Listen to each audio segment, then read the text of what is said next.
Temos vida no nome. E isso não é só uma coincidência. Onde há vida, há Apivida Notre Dame Intermédica. E, gente, eu vou falar uma coisa só para vocês. A Quarta Tech é, para mim e para toda a equipe, que vocês não veem, é realmente um dos grandes eventos que nós estamos ainda na base de finalização do design aqui no projeto A Hora do H. É realmente algo fascinante, porque a Quarta Tech, ela revela o quanto no nosso presente as coisas estão acontecendo e que irão, mas não tem como não beneficiar o nosso futuro. O futuro que tem a ver, logicamente, com as novas gerações, com esses jovens que estão aí.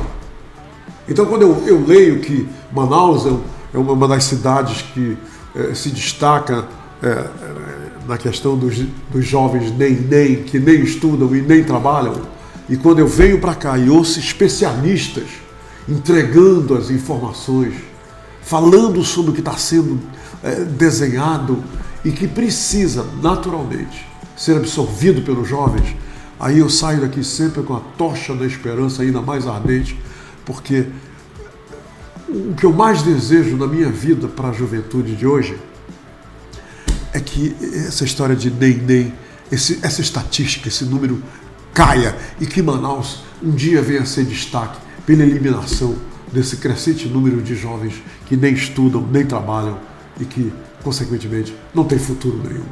Estou aqui com uma pessoa que para mim, é digna de todo o nosso respeito, que é um profissional, um pesquisador, um cientista, uma pessoa que mergulhou de corpo e alma em questões e se especializou nos detalhes dessas questões que só trazem benefício para o que está sendo montado hoje para amanhã. É o José Luiz Zanerato Maia. Eu vou ler aqui rapidamente para vocês, porque é muita coisa, mas olha, ele é professor doutorando em biotecnologia pela Universidade Federal do Amazonas, ele possui graduação em gestão de qualidade com ênfase em metrologia pela Universidade Newton Lins, pós-graduação MBA em gerenciamento de projetos pela FUCAP. E ele foi professor durante 12 anos da Fundação Centro de Análises, Pesquisa e Inovação Tecnológica, FUCAP, atuando como coordenador das engenharias elétrica, produção, mecânica, ambiental e sanitária. Ele possui grande experiência nas áreas de eletricidade, mecânica e produção ambiental e sanitária e bioprocessos. Imaginem só isso. Então, o que ele vai dizer aqui é embasado por uma expertise incontestável, como eu acabei de ler, parte do que me foi enviado. Então eu acho bom a gente prestar atenção ao que ele tem a dizer. Durante 3 anos, ele foi o gestor do Centro de Biotecnologia do Amazonas, que hoje é o Centro de Bionegócio da Amazônia, desde uma data agora bem recente. Tá bom? Então, por favor, eu espero que você possa nos dar a máxima atenção. Doutor José Luiz, seja muito bem-vindo. E antes de mais nada, obrigado pelo seu esforço de ter atravessado o Brasil para chegar aqui em tempo para a gente estar nessa nosso encontro, que eu sei vai beneficiar tanta gente. Seja bem-vindo. Eu que lhe agradeço, Humberto. Muito obrigado pelo convite. Não poderia me ausentar jamais, né, dessa oportunidade de estar aqui compartilhando um pouco do nosso trabalho. Estou à disposição. Meu caro, eu gostaria muito, já que eu abri mencionando o CBA, né, o nosso Centro de Biotecnologia da Amazônia, eu gostaria muito de ter uma pequena manifestação sua sobre o que significa, qual é o significado para alguém que já dirigiu o CBA, quando o Centro de Biotecnologia, hoje Centro de Bionegócio, estava lá envolto em amarras, que não podia realmente decolar, fazer nada. E hoje o que a gente sabe e que foi anunciado é que o CBA vive uma nova realidade. O CBA está decolando, quem sabe está na cabeceira da pista, com as turbinas todas aí, né, pegando aquecimento para decolar. O que significa, e no lato sensu, no sentido geral, esse acontecimento do CBA ter adquirido a sua liberdade, a sua autonomia? Olha, é um momento histórico, né, para a Amazônia, quando você tem uma instituição que foi pensada por pesquisadores que eu tive a felicidade, né, de conhecer durante a minha jornada acadêmica, né? Então a gente pode citar o professor Luiz Antônio, do INPA, o professor Espartaco, o professor Vanderlei, que é lá hoje da FINEP, que foi um dos pesquisadores lá de Brasília que aportou recurso para implementar esse modelo de negócio.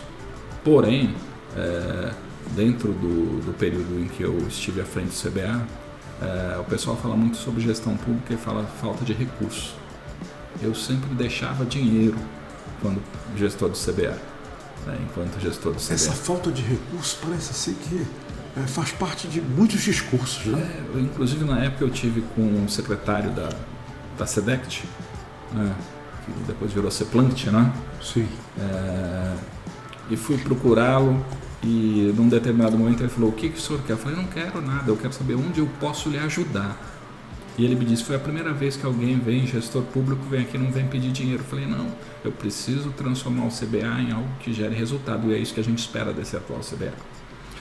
O que a gente tem hoje é um modelo onde a bioeconomia ela gera produtos sem nenhum valor agregado, sem engenharia.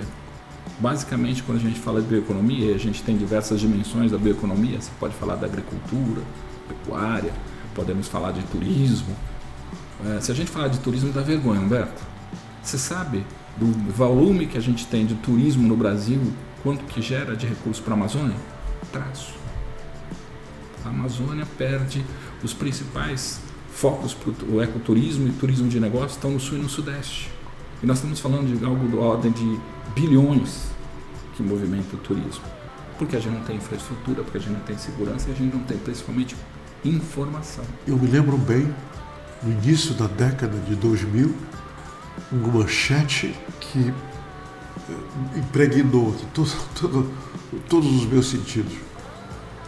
A tendência da década de 2000 é ecológica e a Amazônia está no cerne, no centro dessa tendência mundial. Milhões de pessoas passarão durante toda essa década a viajar em busca do verde, em busca do apelo ecológico. E não chegou aqui. Sabe para onde eles vão? Pantanal, vão para o Nordeste, né? Em busca de infraestrutura, em busca de coisas que a gente não... Mais ou menos o que aconteceu na época das Olimpíadas e da Copa. Aqui se anunciou muito que o pessoal ia ganhar muito dinheiro com táxi, né? O pessoal já vinha com um pacote fechado, com hotel, transporte, porque o pessoal não se preparou para o movimento. Então, quando você me pergunta com relação ao CBA, vamos voltar à questão do CBA, você tem que ter uma política estruturada que vai observar essas dimensões relacionadas ao turismo, piscicultura. Por exemplo, o Brasil, Maués, né, com o Guaraná. Você tem Barcelos com peixe ornamental, que é a capital mundial do peixe ornamental. Qual é? Continua, professor? Continua. Extrativismo puro. O pessoal coleta milhares de acaradisco, de bandeira, de arco-íris, né? Cardinal. Milhares vão vender a centavos. Né? São exportados. Eu soube que tem aviões que decolam cheios de aquários de peixes ornamentais para Miami. Isso já acabou. Acabou. Por quê? Está se vendendo, ainda existe esse modelo. Ok. Só que hoje o Cardinal já é desenvolvido em laboratório, na Alemanha, na China. Entendi. Você pega o acaradisco, que é nativo daqui, ele está sendo produzido por melhoria genética. Se você fizer uma pesquisa rápida aí, você vai verificar. Sabe qual é o peixe mais caro do mundo? Qual é? O aruanã. Você tem aruanã. Aquele que sobe lá para pegar o besouro lá no galho? O macaco d'água, a Macaco labeia. d'água. Sabe, Isso. o pessoal conseguiu desenvolver melhoria genética, conseguiram desenvolver aruanãs dourados, vermelhos, negros, azuis. Chega a ser vendido a Porque o nosso é prata, né? Você tem duas branco variedades, você tem o prateado. prato e tem o negro. E o negro. Mas o pessoal conseguiu desenvolver. Você consegue vender na Tailândia, vender no aruanã a R$300 mil. Um peixe. Um peixe. E você acha que é alta tecnologia? Não, é um produtor que foi capacitado e que faz a melhoria genética. Eles têm concursos para ver quem faz o melhor cruzamento. E nós temos aqui, professor, Temos a possibilidade, nós temos aqui os instrumentos para fazer a mesma coisa? Temos.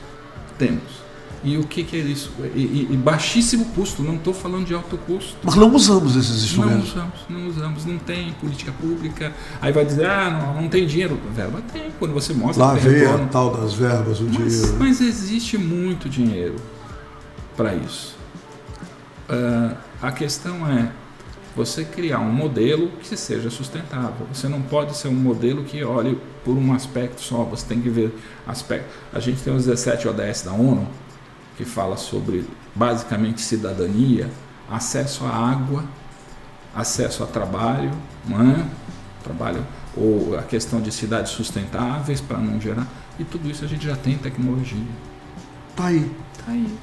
É você colocar isso para rodar, é não inventar a roda, é focar naquilo que realmente agrega valor. E o senhor acha então que essa nova fase que começou há 10, 15 dias do Centro de Bionegócios da Amazônia pode abraçar tudo isso? Com Quer dizer, certeza. e isso será feito, será abraçado, professor? Eu estou eventualmente apoiando, quando Claro, demandado, claro. esse atual grupo, mas eu tenho certeza que eles têm competência para desenvolver.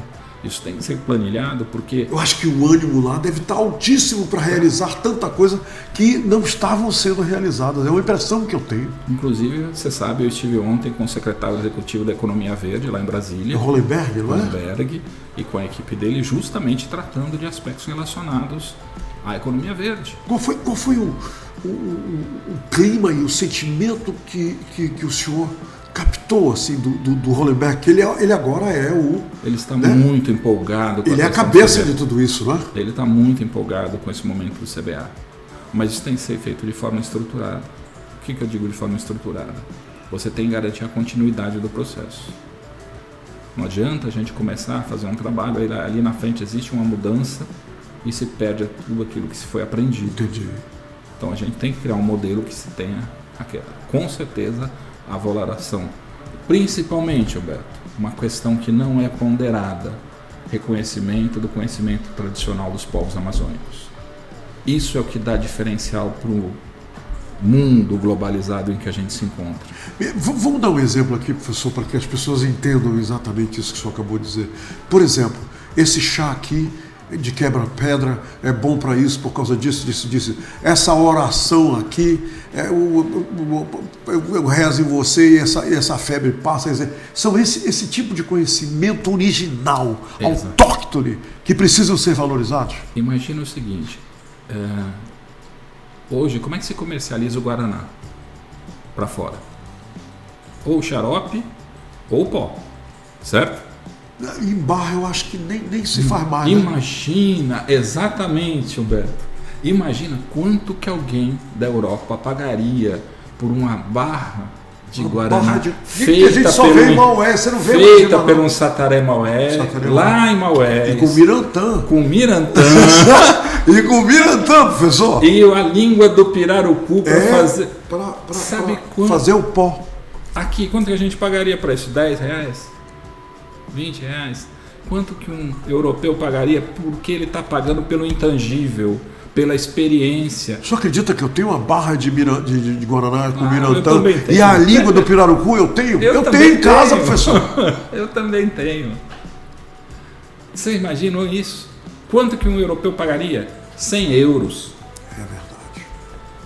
Pura verdade. Então, tem que se agregar ao conhecimento tradicional.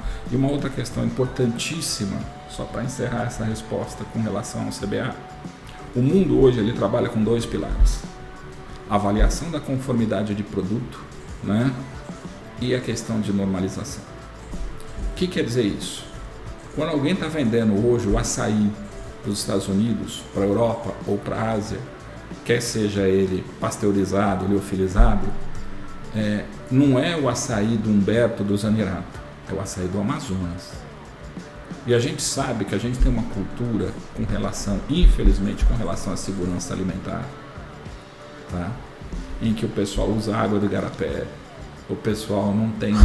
Então a gente já tem histórico, por exemplo, de contaminação do açaí com o barbeiro transmitindo doença de Chagas. Sim, é verdade.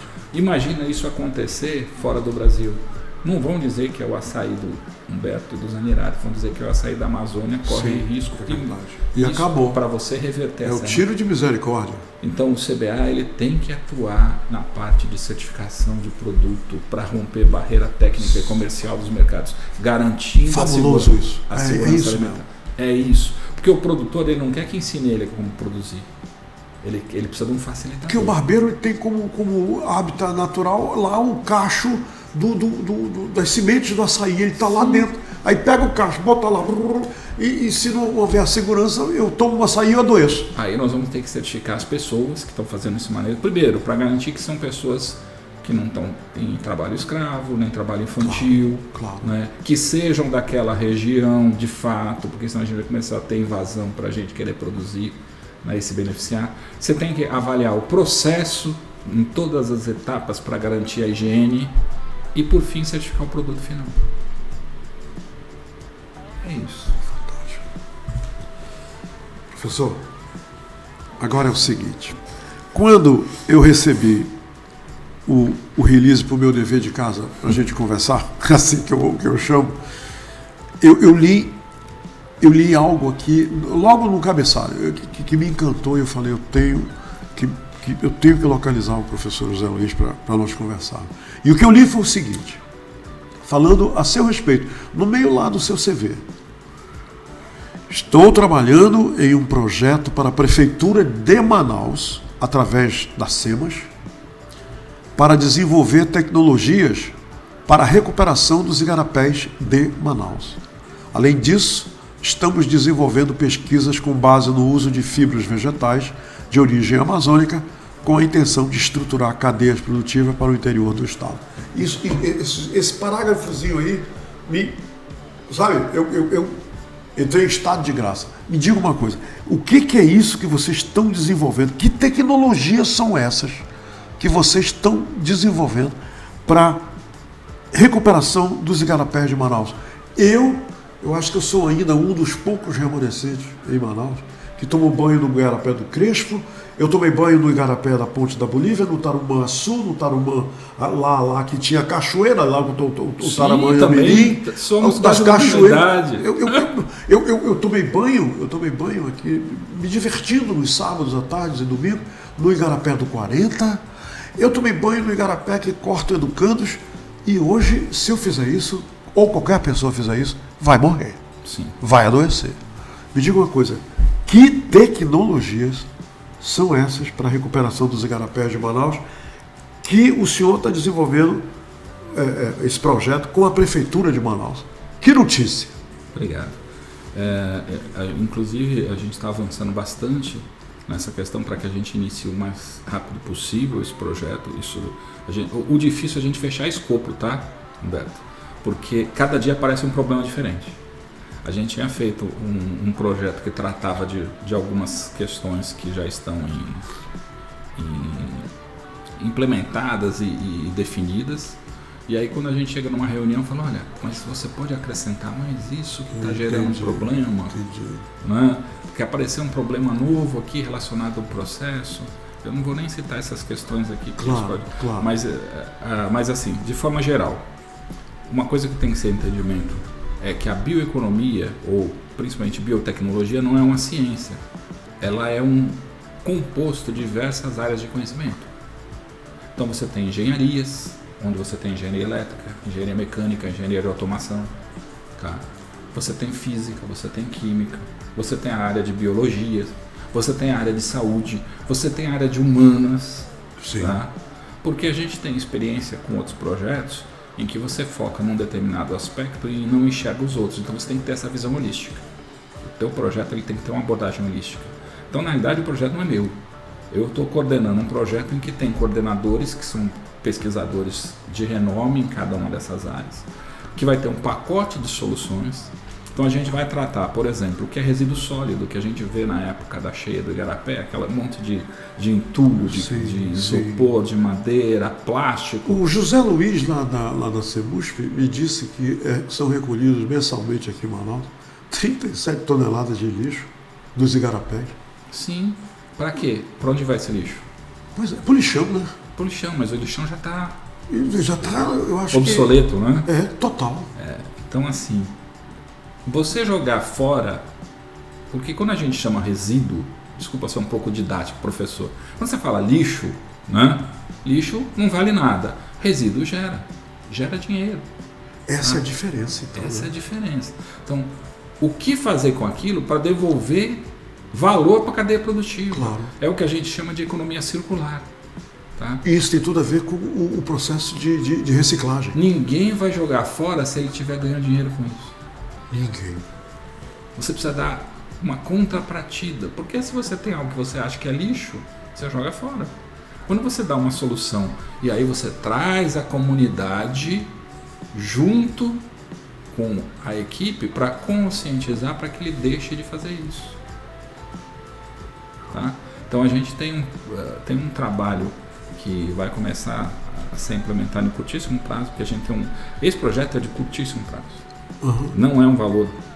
Para você ter uma ideia, Humberto, eu estou com, dentro do nosso time, arquitetos urbanistas que participaram da limpeza do Rio Pinheiros, em São Paulo. Com essa equipe trabalhando com a SEMAS. Está junto com a gente. Eu fui trazer esse pessoal para trazer o que tem de expertise. Olha só. É não inventar a roda, é trazer quem já tem lição, case de sucesso. Né? Então, o pessoal que fez a limpeza do Rio Pinheiros, em São Paulo, hoje tem peixe no Rio Pinheiros. Me diga uma coisa. Isso, eu posso então assumir que ainda existem, por exemplo, o Igarapé ele está tão morto de um ponto até o Rio Negro, mas a fonte dele, a nascente dele está viva. Tem nascentes vivas então, professor? Está lá no parque, como é que chama? Que é a nascente do Mindu, lá na Cidade Nova. Como é que chama, meu Deus? Lembra ele, Paulo? Parque do Samaúma? Não. Onde o pessoal faz turismo, lá anda por aquelas trilhas. Musa. O Musa, lá no Musa lá tem a nascente de Igarapé, que cruza a cidade. Que está preservado ainda. E está preservado. É lá que a gente vai fazer Não pode deixar isso morrer. Não, então. A gente vai começar por lá. Primeiro você preserva aquilo, nós vamos fazer um mapeamento, vamos fazer análise. Até hoje nada foi feito. Nada. A gente vai fazer um inventário usando, por exemplo, o pessoal do INPA, o pessoal da UEA, o pessoal da UFAM, para a gente coletar amostras disso, o pessoal do IFAM. Então é possível salvar esses igarapés? Nós vamos retroceder o relógio cronológico do Mindu 50 anos. Imagina você voltar 50 anos e você vai... Porque o nosso projeto, Mindu corta toda a cidade, né? São 21 quilômetros fora dos afluentes. 21 quilômetros? É o mais significativo que tem. Isso é o primeiro, porque com o sucesso desse projeto, eles devem querer que a gente continue para outros projetos. E aí eu estava pensando, porque a gente precisa criar uma associação para que a população abrace o projeto. Porque não adianta a gente discutir tecnicamente, falar sobre as tecnologias que a gente vai implementar, que não vai alcançar. E isso é uma expertise que a gente desenvolveu no tempo que a gente tem de experiência, né? Você na sua área, eu na minha área, que você precisa criar algo que a população consiga abraçar e hoje em dia, como os jovens citam, viralizar. Viralizar. E eu fiquei, meu cérebro nunca para, você me conhece, eu deito e meu cérebro fica rodando, pensando. Eu pensei, como a gente cria uma pegada para o pessoal se apaixonar pelo projeto e seguir. E aí, eu tenho um outro dogma que eu utilizo muito, é mesmo uma situação negativa, você pode aprender coisas positivas. Nós estamos saindo agora de uma pandemia global, né? E uma das coisas que ficou muito forte relacionada com a pandemia, você me permite, tira esse copo daqui, Humberto. Tira o copo daqui, por favor. Como é que a gente se cumprimenta na época da pandemia? Isso aqui. E antes, só quem se cumprimentava assim eram os jogadores de basquete nos Estados Unidos. Agora, pensa o seguinte, isso associa automaticamente com uma coisa altamente negativa, que foi a pandemia, perda de pessoas queridas que se foram, né? Sim. Eu queria criar alguma coisa tão simples quanto isso. Não tem aqui que eu vou lhe mostrar. Eu estou fazendo uma dinâmica contigo. Eu queria criar alguma pegada que pudesse associar o nosso projeto com algo que a população pudesse abraçar. E aí eu até fiz essa dinâmica com o secretário, né? Ele foi remeter para uma história de infância dele quando eu fiz a apresentação. Ele ficou emocionado. Falei, quando você vai salvar alguém, porque a ideia é reviver, o nosso slogan é reviver o Mindu, né? Quando você vai salvar alguém, como é que você se aproxima? Como é que você faz? Você vai salvar alguém, você faz assim? Não. Quando você faz assim, a pessoa escapa. Como é que você faz? Você faz isso aqui, ó. É verdade. Isso aqui é... Você segura o pulso. Você segura o pulso. Segura o meu pulso também. Isso aqui, ó. Reviver o Mindu. Isso aqui é difícil largar, hein? Reviver o Mindu. Bora lá? Entendeu? Muito legal. A gente vê, né, por exemplo, pessoas que estão tentando suicídio, como os bombeiros seguram elas. Tem que ser justamente assim. Porque a gente quer não todo pela mundo mão, mas junto. pelo pulso. Isso vai viralizar. Porque não adianta você falar das partes de tecnologia, todo o conhecimento, tudo que a gente vai embarcar. Se o público não se conscientizar e participar do processo, isso eu imagino que vai pegar. Professor, me diga aqui uma coisa. Até que ponto o senhor acha que pode ser conseguido levar isso aí, esses ensinamentos, né, do pulso e tantos outros, por exemplo, para as escolas, para a nova geração lá dentro da sala de aula? Pelo seguinte, voltando para a questão de jogar lixo nos igarapés. Quem joga lixo nos igarapés são os pais, são os adultos. Criança não joga lixo no igarapé. Mas eles vendo os pais fazerem aquilo, sabe uma coisa que eu noto? Eu vou só me alongar um pouquinho. Eu noto o seguinte, toda vez que eu contrato alguns desses profissionais liberais para trabalhar dentro da minha casa, eu digo para eles, eu queria pedir um grande favor para vocês. Todo resíduo, tudo que sobrar aqui do que vocês vão fazer, coloca aqui, aí eu já mostro o local, aí no final a gente varre para ficar bonitinho. Você sabe por quê, professor? Porque os caras iam, consertavam o ar-condicionado, aí eles saíam. Quando eu chegava em casa, o ar-condicionado estava maravilha, estava consertado, mas o chão estava cheio de tudo que eles tiraram, que eles cortaram, jogado. Quer dizer, o senhor está entendendo? Claro. Eu acho que tem a ver com essa cultura, será? Sim. De que o espaço, o igarapé, a via pública é uma lixeira. A gente tem que reconstruir o conceito de cidadania, de respeito ao próximo. Tá? Os valores hoje eles estão altamente deturpados. Outro dia eu estava num evento, eu já ganhei o prêmio Samuel Benchimol 2 vezes. Sim. Né? Parabéns, aí, merecido. Obrigado. Estamos concorrendo novamente com outro projeto. Maravilha, merecido. O que acontece? O pessoal estava discutindo com relação à questão financeira dos projetos. E aí eu pedi palavra, falei, me dê 2 minutos. Se tem uma coisa que agrega valor ao produto, é a questão do intangível. Quanto custa isso aqui para o fabricante, para produzir? Você tem ideia? Não tenho a mínima. Em torno de $100, R$500. Quanto você paga nisso? R$5.000. 4 mil, 5 mil. Tem até de 8, eu sei. Tem de 8 agora. Aí você vai falar, não, é por causa da pesquisa? Não, é porque você paga pela marca. Não é isso? Sim, sim. Então, o que vale, o que agrega valor num produto é o conhecimento, né?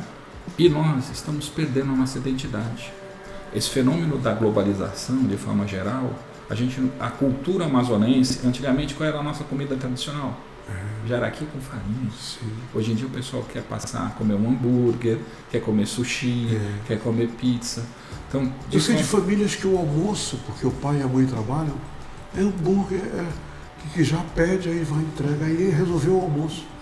Então a gente precisa valorar a cultura tradicional, que o pessoal entenda isso. E tem manauara, permita, que já me diz, assim, na lata, eu não gosto de peixe. Eu sou professor, tá? Imagina o tempo que eu tenho de magistério. Quantos alunos você imagina? Quantos municípios temos no Amazonas? 62. Com Manaus, né? Pergunta, ou os próprios ouvintes, quantos municípios, tirando a região metropolitana do Amazonas, eles conhecem. Não vale a região, sabe? Não vou nem falar Itacoatiara, Presidente Figueiredo, Iranduba, é que é a região metropolitana. Não vale. Não vale. 1% conhece porque... Paulo, tu conhece Maués? Liminha, tu conheces a Barreirinha? Tefé? Parintins. Não tem quem não conheça, cara. Mas você tem toda a razão. E aí, como é que você vai falar de cultura se você nunca esteve lá?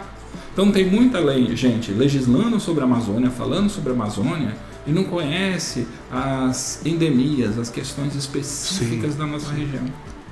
Tem gente que faz projeto para a Amazônia que não é daqui, e por isso muito projeto não roda. Professor, eu já falei isso aqui, eu acho que eles vão lembrar. Existe um município aqui no Amazonas chamado Santo Antônio do Içá, que tem um bairro no qual a maioria não fala português, porque ele é todo habitado por indígenas, por comunidades indígenas que formaram um bairro da cidade, e lá todo mundo fala o idioma, os seus idiomas nativos. E isso é uma originalidade amazônica que onde é mais se encontra numa cidade do interior, um bairro no Brasil, eu estou passando para o Brasil inteiro, no qual as pessoas mantêm a cultura, o idioma, mantém tudo, e está ali, está todo mundo num bairro da cidade. Eu tenho um projeto que eu estou tentando tirar do papel já faz um tempo, com relação ao conhecimento tradicional dos povos indígenas. A gente precisa, porque quando você vê alguma coisa falando sobre a Amazônia, é um negócio maquiado, pessoal de fora que faz, tudo combinado, sabe? É índio saindo de canoa, mas vestindo camisa de time da Europa. E Leonardo DiCaprio virou um conhecedor da Amazônia fantástico. Eu soube que esse camarada não localiza a Amazônia assim. Eu localizo no mapa com a ponta do dedo vendado. Nós dois. E esses caras nunca vieram aqui. Vieram pra cá. Aí o pessoal faz, por exemplo, só um projeto que eu soube há pouco tempo, que foi vendido, uma balsa para a geração de energia fotovoltaica. Foi um investimento altíssimo, dezenas de milhões de reais para uma unidade de fronteira. Só que esse pessoal não sabe a questão da nossa cota do rio, que chega a 30 metros. Tem municípios que ficam 6 meses por ano sem acesso por rio. O que vai acontecer com essa balsa? Vai para o fundo? Vai para o fundo. Como é que ele vai se conectar? Entendeu? Então, não adianta você trazer uma solução que funciona no estado A e B e querer colocar aqui. Não vai funcionar. Você tem que buscar soluções que sejam aplicadas para aquele determinado ecossistema. Isso aí nos remete, não é, professor Jean Luiz, para o Centro de Biotecnologia da Amazônia. Tudo isso aí que nós falamos nos remete do tamanho da tarefa deles, né? É isso. Professor José Luiz Zanerato, muito obrigado por ter vindo aqui conversar com a gente, porque isso foi uma conversa, e não só isso, pela aula sobre a Amazônia, uma aula puramente possível por um conhecedor como você da Amazônia. Eu é que agradeço, e você compartilhou com toda essa gente que acompanha o Portal da Holanda. Muito obrigado. Eu que agradeço. Obrigado. Vamos você lá? nos honrou. Pronto. Agora me solta. Não. Solta. E eu não solto. Aí tá seguro. É isso aí. Obrigado. Vocês viram. Gente, por hoje é só. Mas amanhã, se Deus permitir, estaremos de volta. Temos vida no nome. E isso não é só uma coincidência. Onde há vida, há Apivida Notre Dame Intermédica.